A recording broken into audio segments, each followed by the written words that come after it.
So I got an interesting question from a woman who reads my blog recently.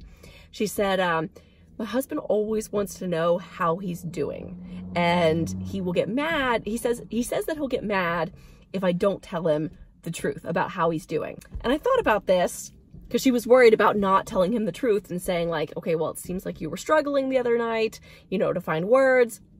And I thought about, you know, if you go to a party and you have maybe like one too many drinks and you were a little bit silly, right?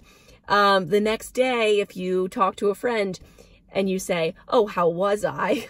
The last thing you want them to say is like, you were straight up crazy. You were terrible last night. You were awful to be around, right? You were the worst.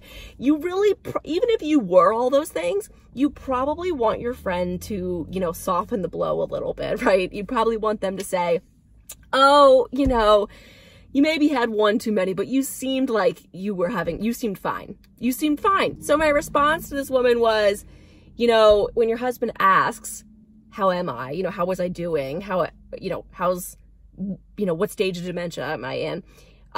You want to soften the blow. I don't think it's useful. I don't think it's necessary to say, oh, you seemed like you were having a really hard time word finding. That's not going to help anybody. It's probably just going to make them more focused on it. I mean, to be honest, you know, for him to hear, oh, I was doing okay. Okay, great. Like, it not only, you know, it's not you're really softening the blow, you're really just making it digestible. There's no point in telling this person that they're not doing well. There's no point. It's not going to make them do better. So, as always, if you have a question, please write in, email me, you know, write in on the blog. Love to answer questions as long as they're, you know, short, little, concise things. If you have something you want to really discuss, if you're thinking about moving somebody to a care community, if you're seeing a behavior in your loved one that you are just not sure what to do about, please set up a time to talk with me on the phone. I have a phone call service. It's $50 for an hour. You can talk to me for a whole hour and ask me as many things as you want in that hour. Okay, thank you, Rachel from Dementia by Day.